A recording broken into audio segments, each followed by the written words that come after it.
अस्सलाम वालेकुम। हमने इतने लेक्चर्स में फाउंडेशन से लेके लीड जनरेशन से लेके ब्रांड बिल्डिंग तक बहुत सारी चीज़ें कवर की। अगर आप इन सारी चीज़ों को ठीक तरीके से एग्ज़ीक्यूट कर लें, तो पता है सबसे ज़्यादा लोग फिर भी फेल होते हैं और कहाँ फेल होते हैं? प्राइसिंग स्ट्रैटेजी पे। I made so many mistakes. आज भी अगर मैं देखूँ कि मेरा सबसे वीकेस्ट पॉइंट क्या था, जिसकी वज़ह से मुझे ज़्यादा लॉस हुआ, वो प्राइसिंग स्ट्रैटेजी थी। और प्राइसिंग स्ट्रैटेजी का एक डिलेमा है, एक प्रॉब्लम है कि सम टाइम आपको सही स्ट्रैटेजी पता होगी, आपको सही प्राइस पता होगी, तब भी आप वो सही प्राइस दे नहीं पाओगे। तब भी आप वो सही स्ट्रैटेजी एग्ज़ीक्यूट नहीं कर पाओगे। थोड़ा वियर्ड लगता है ना? कि यार हमें पता है कि कितने पैसे लेने हैं, कैसे उसको डिवाइड करना है, किस मॉडल पे जाना है जो अभी अभी हम सब समझेंगे। लेकिन फिर भी आप एग्ज़ीक्यूट नहीं कर पाओगे। You know what? हमने पिछले लेक्चर्स में ये समझा है कि जो प्राइसिंग होती है, जो नेगोशिएशन होती है, इसमें एक फैक्टर होता है जो बहुत मेजर रोल प्ले करता है। वो उस फैक्टर का नाम है आपके current situation that is runway. कि आपके पास बैलेंस कितना है, आपकी फाइनेंशियल बेस कितनी है, आप डेस्परेशन में आके क्लाइंट ऑन बोर्ड करने जा रहे हैं या आप स्ट्रेटेजिकली क्लाइंट ऑन बोर्ड करने जा रहे हैं। अगर आपको मेंटली ये पता है कि ये क्लाइंट ना भी आया, ये डील क्लोज ना भी हुई, तो it won't be end of the world for me, सब तबाह नहीं हो जाएगा, आई एम स्टिल ओके, तो फिर आप अच्छी स्ट्रेटेजी एग्जीक्यूट करते हैं। अदरवाइज जब थोड़ी डेस्परेशन ऐड होती है, थोड़ा प्रेशर ऐड होता है, थोड़ी स्ट्रेस ऐड होती है, वो आपकी डिसीजन मेकिंग को बाइस्ड कर देती है, तो आपको बाज़ औक़ात प्राइसिंग पे कॉम्प्रोमाइज़ करना पड़ता है। That's what I have been doing, that this is something I was forced to do. क्यों? हालात से लड़ने के लिए आपको $1,00,000 का प्रोजेक्ट सम टाइम $20,000 में करना होता है। लेकिन इसको आप सिर्फ अपनी ज़िद पे या अपनी नॉलेज पे कवर नहीं करते, इसको आप प्रैक्टिकली बहुत सिस्टमैटिकली मेहनत करके अपने आप को उस पॉइंट पे लाते हैं, जहाँ आप परफेक्ट स्ट्रैटेजी एग्ज़ीक्यूट कर सकें। लेकिन उससे पहले स्ट्रैटेजी समझ लेते हैं, माइंडसेट समझ लेते हैं, बेसिक्स समझ लेते हैं, तभी तो स्ट्रैटेजी बनेगी। बाकी तो हमने समझ लिया and I hope and I assume इंशाअल्लाह कि आप मेरे से 10 गुना 100 गुना बेहतर जाएँगे, क्योंकि I have made so many mistakes and I really want कि वो गलतियाँ आप लोग ना करें। तो पहले इससे पहले हम एक बेसिक चीज़ समझते हैं कि खौफ क्या है? क्या फ़ियर्स होते हैं जब आप क्लाइंट के पास जाते हैं? फॉर एग्ज़ाम्पल आपका एक फ़ियर होता है, what if I charge too much? यार अगर मैंने ज़्यादा पैसे माँगे तो क्या होगा? क्लाइंट चला जाएगा, क्लाइंट चला गया तो पैसे नहीं आएँगे तो अगले 2 महीने के एक्सपेंसेस कैसे निकलेंगे? सैलरीज़ कैसे जाएगी? बिल्डिंग का रेंट कैसे जाएगा? ठीक है। क्लाइंट ने रिजेक्ट कर दिया काम तो क्या होगा? अगर मुझे डील नहीं मिली तो क्या होगा? देयर आर सर्टेन फियर्स और ये सारे फियर्स डायरेक्टली कनेक्टेड होते हैं आपके रनवे के साथ। और एक बात याद रखिएगा, क्लाइंट आपको प्राइसिंग की बेस पे रिजेक्ट नहीं करता। क्लाइंट आपको अनसर्टेनिटी की बेस पे रिजेक्ट करता है। मैंने 2 पॉइंट मेंशन किए थे कि यार I will talk about it, क्योंकि मैंने एक्सपीरियंस किया। क्यों? मुझे हमेशा ये लगता था कि जब कोई क्लाइंट मैं डील क्लोज़ नहीं कर पाता था या बहुत करीब जाके हार जाता था, पहली फीलिंग ये होती थी कि यार किसी ने इसको सस्ता काम दे दिया होगा। मैं इससे $50,000 माँग रहा था, किसी ने इससे $20,000 में काम दे दिया होगा, इस वजह से मुझे छोड़ के गया। अब इससे मुझे नुकसान क्या हुआ? Please pay attention to it. इससे मुझे नुकसान ये हुआ कि 2-3 साल मैं ये समझ ही नहीं पाया कि मुझे इम्प्रूव क्या करना है। क्योंकि मैंने एक्चुअली ब्लेम डाल दिया या एक्चुअली रीज़न बना लिया कि यार ये प्राइसिंग का ज़्यादा होने की वजह से ये क्लाइंट गया है, किसी ने इसको सस्ता काम दे दिया। ये स ऐसा माइंडसेट है कि ये हर दफ़ा नहीं होता ये केस, सम टाइम होता है। तो मैंने फ़ोकस कहाँ नहीं किया, मैंने ये नहीं फ़ोकस किया कि यार कम्युनिकेशन में मैंने शायद ठीक तरीके से कम्युनिकेट नहीं किया, या मैंने अपने ट्रस्ट सिग्नल्स जो हमने पढ़े थे, ट्रस्ट सिग्नल मेरे ठीक नहीं है, मेरे डॉक्यूमेंटेशन ठीक नहीं है, मेरी केस स्टडीज़ ठीक नहीं है, मेरा पोर्टफोलियो ठीक नहीं है, मेरी वेबसाइट ठीक नहीं है, मेरी सोशल प्रेज़ेंस कंसिस्टेंट नहीं है, मेरी कम्युनिकेशन कंसिस्टेंट नहीं है। मैंने पेन पॉइंट्स पे बात नहीं की, मैंने ओवर सेलिंग की, मैंने अंडर सेलिंग की, मैंने ओवर कम्युनिकेट किया, मैंने इन्फोर्स किया, मैंने क्लाइंट को प्रेशराइज़ कर दिया, मैंने इन क्लाइंट को कन्फ्यूज़ कर दिया। इन चीज़ों पे ध्यान नहीं जाता था और ध्यान तब जाता है जब आप एक्चुअली एनालाइज़ करते हो कि नहीं यार, pricing can not be the only reason कि क्लाइंट ने आपको रिजेक्ट किया है। क्लाइंट आपको रिजेक्ट करता है अनसर्टेनिटी पे। जिस दिन मुझे ये वर्ड समझ में आया ना, उसके बाद मैं पूरी ईमानदारी से देखता था कि मैंने इसको क्या बोला, कैसे बोला, किस सीक्वेंस में बोला। अब मेरे पास एक चीज़ नहीं थी जो आपके पास है। मेरे पास मेंटर नहीं था यार। तजर्बे कर के सीखता था, गलतियाँ कर के सीखता था, क्लाइंट को भगा कर सीखता था, रिसोर्सेज़ छोड़ के जाते थे, उस उनकी तकलीफ से सीखता था। अगर आप अपनी कम्युनिकेशन सिर्फ एआई से दे के एनालाइज़ करवा लो तो आप एक कमाल के मेंटर से सीख रहे हैं। और यही हमने कोविस में किया, जो मेरा टूल है, कि अब मुझे ये नहीं करना। मेरे कोविस के अंदर एक फीचर हम डाल रहे हैं कि आप सिर्फ स्पेसिफिकेशन दे दें, वो आपको प्राइसिंग टाइमलाइन सब निकाल के दे देगा जो कॉम्पिटिटिव होगी। 3 प्राइसेज़ आपको मिलेंगी, बेस प्राइस मिलेगी, मोस्ट विनिंग प्राइस मिलेगी और मोस्ट प्रॉफिटेबल प्राइस मिलेगी। आप किसी के बीच में कोट कर दें, क्योंकि वो एनालाइज़ कर सकता है कि काम कितना है, एनालाइज़ कर सकता है कि कौन से रिसोर्सेज़ करेंगे, एनालाइज़ कर सकता है कितने का होगा, एनालाइज़ कर सकता है ऑपरेशनल कॉस्ट क्या होगी। क्योंकि मेरी टीम जो भी प्रोजेक्ट एग्ज़ीक्यूट करती है, वो मेरे एक पोर्टल पे करती है, वहीं टास्क क्रिएट करेंगे, वहीं टाइम डालेंगे, वहीं डिस्क्रिप्शन डालेंगे, सिस्टम को समझ आ रही होती है कि ये काम ये बंदा कर सकता है, इतनी देर में कर सकता है। जब मैं उसको प्रोजेक्ट की डिस्क्रिप्शन देता हूँ, वो रियल डेटा के ऊपर एनालिसिस करके मेरी बिज़नेस टीम को दे देता है। मेरी बिज़नेस टीम उसको देख के 2 मिनट में प्राइसिंग कर लेती है। लेकिन वो सिस्टमैटिक होती है। लेकिन मैं आपको जो सिखाना चाह रहा हूँ वो ये है कि pricing can not be the only reason. Uncertainty is the main reason कि क्लाइंट आपको रिफ्यूज़ कर सकता है, रिजेक्ट कर सकता है, डील कोलैप्स हो सकती है। अब जब आप क्लाइंट को प्राइसिंग दे रहे हैं, तो हमने ये समझना है हाउ क्लाइंट जज योर प्राइसिंग। मतलब आप जो प्राइसिंग दे रहे हैं, क्लाइंट नॉन टेक्निकल है, उसने वो काम कभी किया नहीं है, नहीं आता उसको, तभी तो वो आपके पास आया। तो उसको ये कैसे पता चलेगा कि ये प्राइसिंग ठीक है या नहीं है? ये प्राइसिंग इसकी क्वालिटी को कॉम्प्लीमेंट क्वालिटी से मैच करती है या नहीं करती। फॉर एग्जांपल मैं आपसे कहता हूँ कि I am drinking a coffee, this cup of coffee आपको कहीं से 1000 रुपये में मिलेगा, कहीं से आपको 300 रुपये में मिलेगा, कहीं से आपको 2000 रुपये में मिलेगा। तो आप कैसे जज करते हैं क्लाइंट कि यार ये जो कॉफ़ी है वो 2000 की है और ये वाकई 2000 वाली है। फोकस कीजिएगा, 2000 की है पर 2000 वाली भी है। तो obviously branding, presence, quality, impression, communication, confidence, logic, सिंसिरिटी।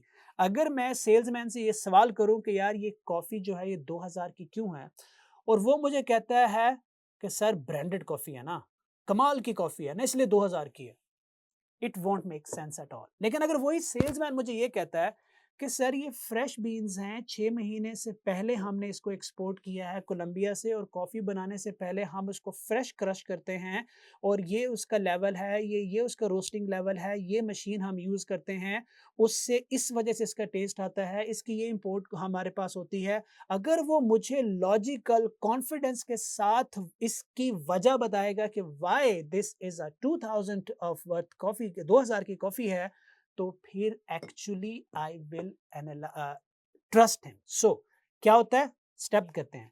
Clarity of your solution. अगर आप अपने सोल्यूशन की क्लैरिटी देते हैं, confidence in your tone, your portfolio, your communication, how well you understand their problem, how mature your proposal looks।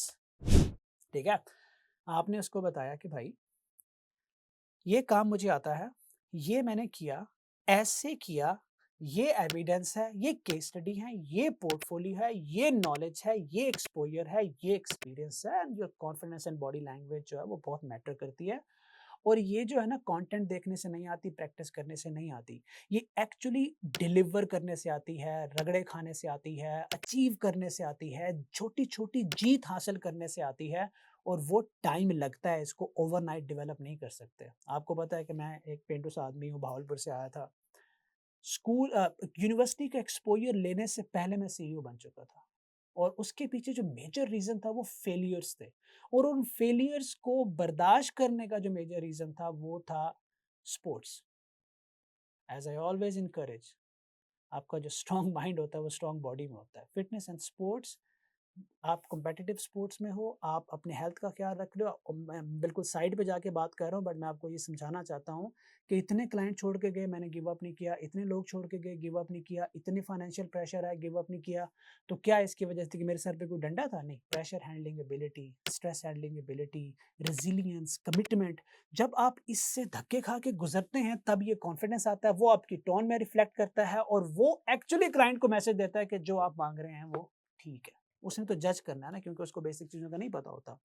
देखें, price is not just a number, price is a signal of quality. For a high ticket clients, price is a signal of quality. और मैं आपको अपना एक छोटी-सी चीज़ बताता हूँ। अगर मैं कोई ऐसी प्रोडक्ट खरीद रहा हूँ, देखें मेरे पास अभी जो पीछे भाई कैमरामैन रिकॉर्ड कर रहे हैं ना, तो इसने मुझे कल कहा कि सर हमारा कैमरा ना मरने वाला है। तो मैंने इससे कहा कि यार अच्छा ओके, बाय अनदर कैमरा। मुझे कैमराज़ की नॉलेज नहीं है। मुझे इसने ना टेक्निकल कोटेशन भेजी कि सर ये ब्रांड है, ये कैमरा है, ये लेंस है, ये स्पेसिफिकेशन है, पूरी लिस्ट भेज दी। मुझे बिल्कुल नहीं पता था इनमें से अच्छा कौन है। मैंने इससे एक सवाल किया कि महंगे वाला कौन सा है?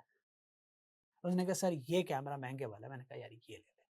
देखिए, मुझे पता है इतना कि यार ये ब्रांड अगर इतने पैसे माँग रहा है, तो सम टाइम जो प्राइसिंग है वो क्वालिटी को सिग्नल करती है। आप ज़रा कभी जाएँ एप्पल के स्टोर पर, उसे कहें आईफ़ोन कितने का है? वो कहेगा इतने का, आप कहेंगे नहीं मैं तो इतने दूँगा। शुक्र है एप्पल का स्टोर पाकिस्तान में नहीं है। अगर आप दुबई में जाके ये हरकत करें ना, तो आपको एक बड़े-बड़े हट्टे-कट्टे लोग बाइज़्ज़त बाहर छोड़ के आएँगे। You can't negotiate because quality signal करती है। प्राइस जो है वो क्वालिटी का सिग्नल होता है और आपका काम जो है इन टेक्निकल आप उसको दिखा नहीं पाते। ये एक विजिबल प्रोडक्ट है। कैमरा एक विजिबल, टैंजिबल प्रोडक्ट है। You can feel it, you can check it, you can try it. But software service is a non tangible product.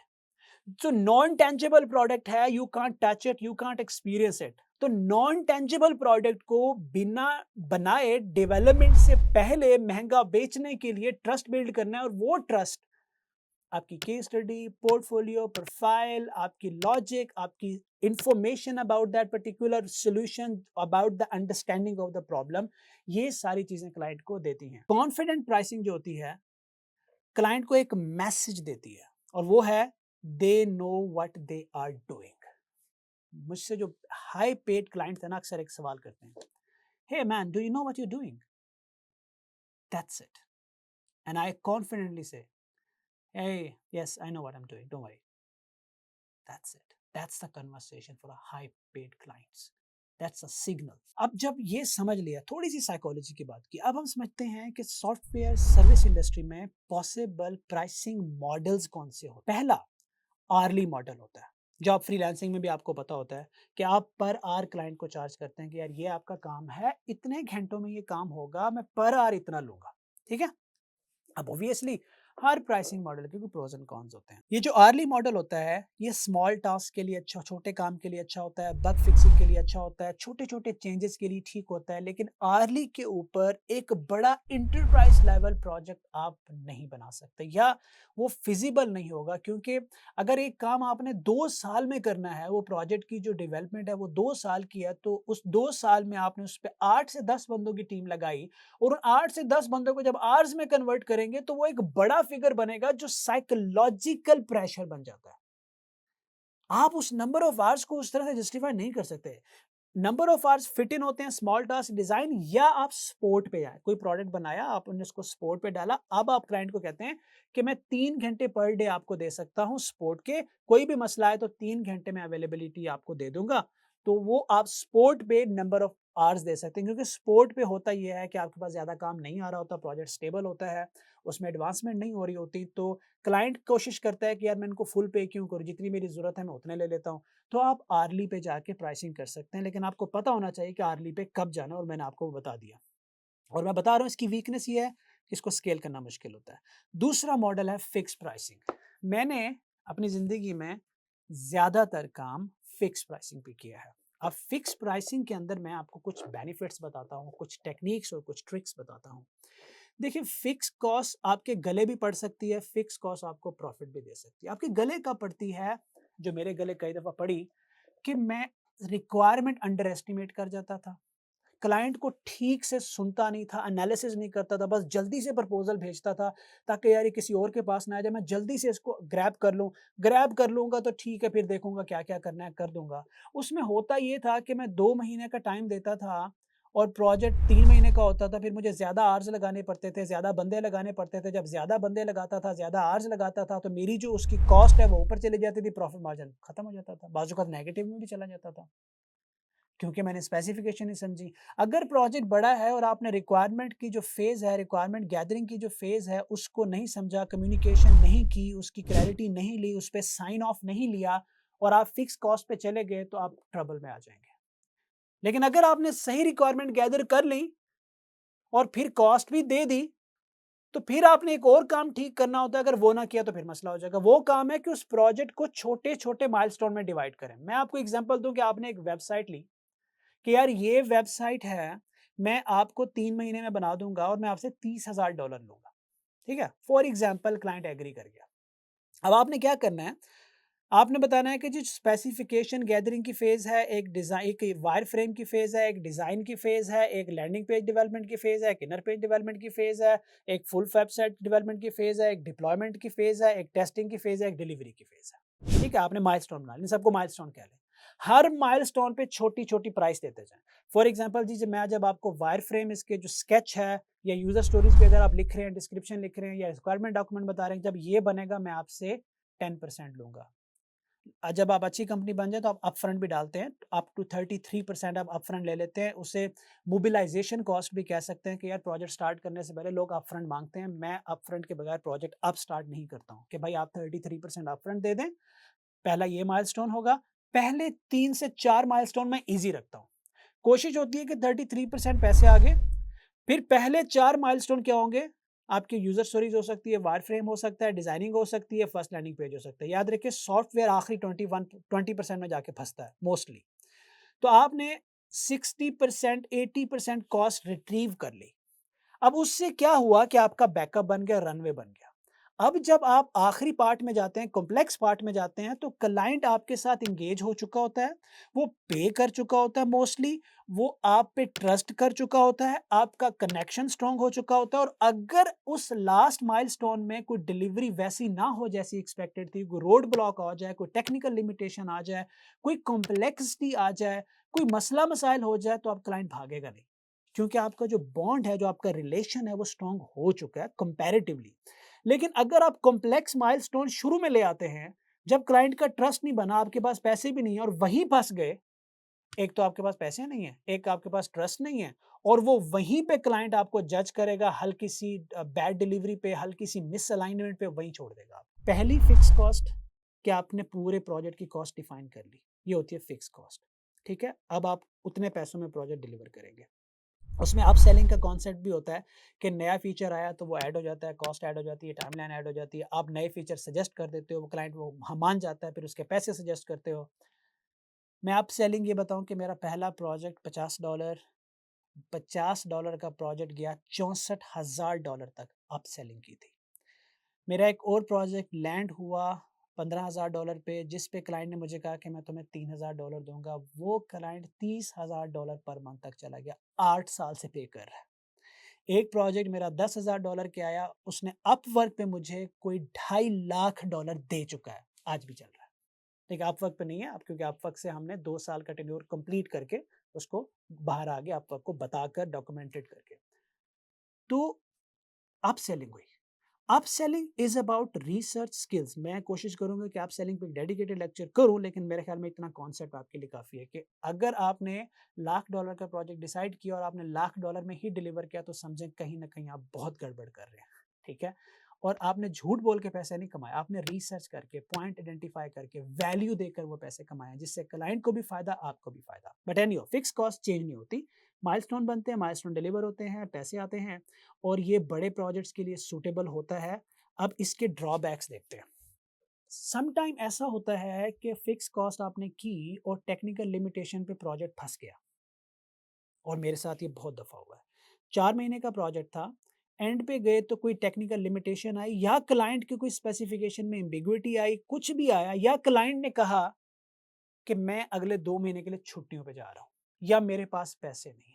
Team तो एलोकेट होती है, पे तो उन्होंने लेनी होती है।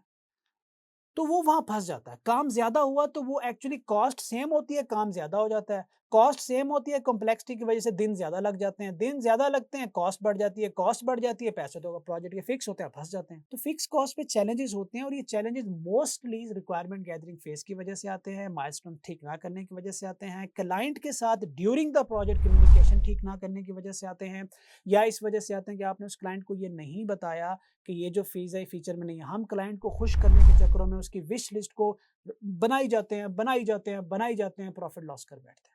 हम उसको पोलाइटली कम्युनिकेट नहीं करते, dear X Y Z client, हमारा स्कोप ये लॉक हुआ था, ये जो आप बता रहे हो ये हमारे आउट ऑफ स्कोप है, हम इसको फेज़ 2 में कर लेते हैं, इसकी कॉस्टिंग कर लेते हैं, इसकी टाइमलाइन ऐड कर लेते हैं या इस पे इतने से पैसे सिस्टम में ऐड करते हैं। हम वो पोलाइटली, नाइसली, प्रोफेशनली नहीं कर पाते, जिसकी वजह से फिक्स कॉस्ट हमें नुकसान देती है।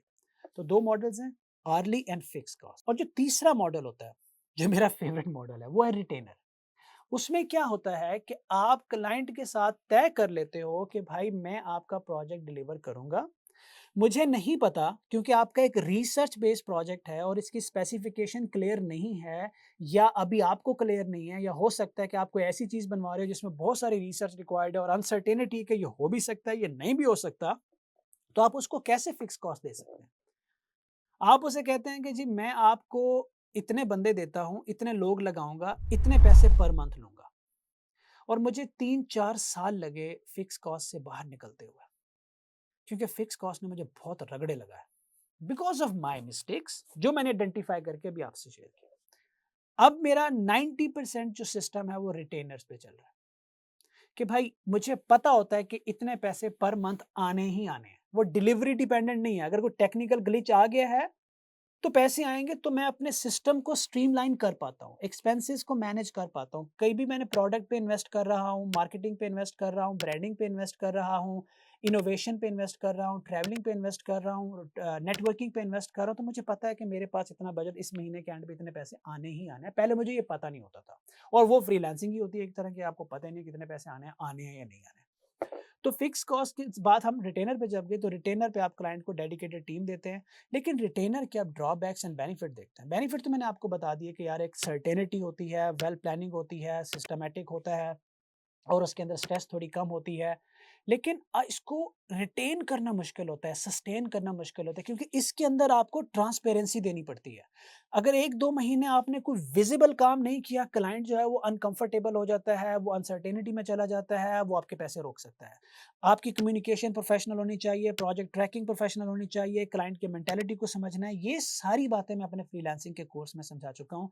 आई हाइली अर्ज कि आप उसको देखें कि क्लाइंट को रिटेन कैसे करते हैं, सस्टेन कैसे करते हैं, कम्युनिकेट कैसे करते हैं, मोटिवेट कैसे रखते हैं, उसको एंगेज कैसे रखते हैं, किस तरह के मैसेजेस करते हैं, किस तरह से एंगेजमेंट बढ़ाते हैं। जब क्लाइंट की तरफ से कोई सवाल ना भी हो तब भी आप कम्युनिकेशन कैसे इस्टेब्लिश करते हैं, किस तरह से माइलस्टोन डिवाइड करते हैं, किस तरह से उसको मंथली रिपोर्ट्स भेजते हैं, किस तरह से उसको वीकली रिपोर्ट्स भेजते हैं, ये आपने करना है। और ये कंटिन्यूअस साइकिल है और ये बहुत जान लेता है। From the first day of this company today as of now 8 साल 2 क्लाइंट है, दोनों रिटेन कर रहा हूँ, नहीं गए छोड़ के।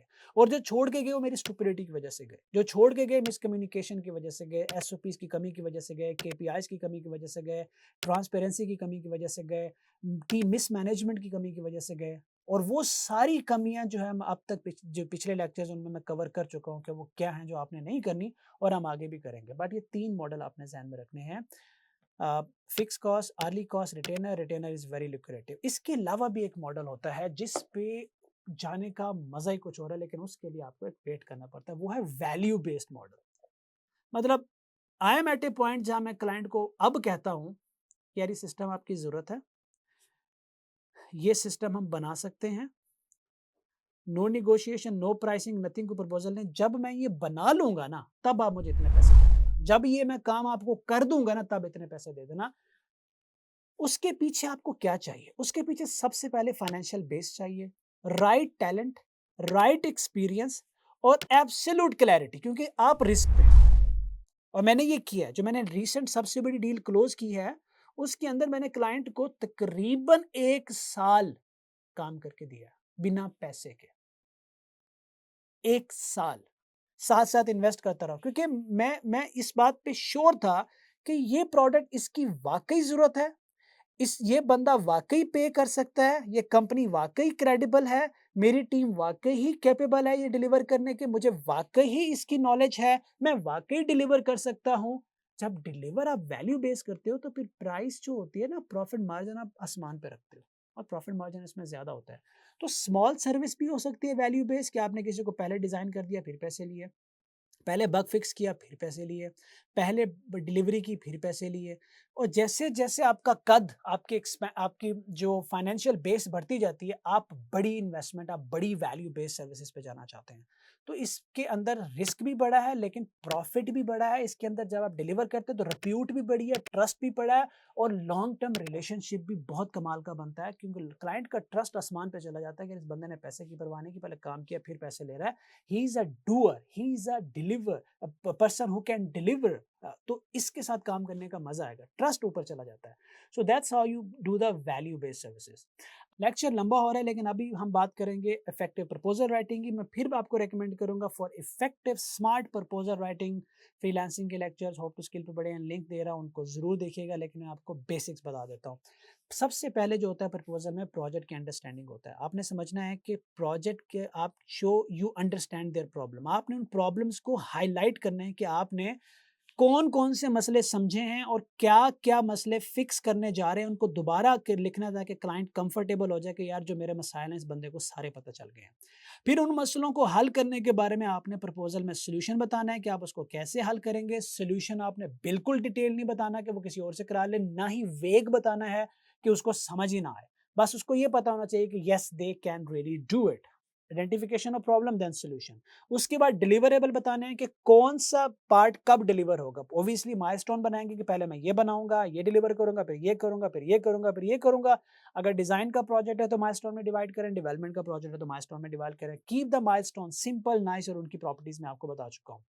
माइलस्टोन के बाद क्लाइंट का अगला सवाल होगा, अच्छा कब दोगे? टाइमलाइन, बड़ी स्मार्ट, सिस्टमैटिक, फ्लेक्सिबल टाइमलाइन बनाएं। अगर उसमें कोई रिसर्च बेस्ड कंपोनेंट है जिसके बाद में आप श्योरिटी नहीं रखते, तो वहां आप नीचे से नोट डाल दें कि ये कंपोनेंट पे ये रिसर्च रिक्वायर्ड है।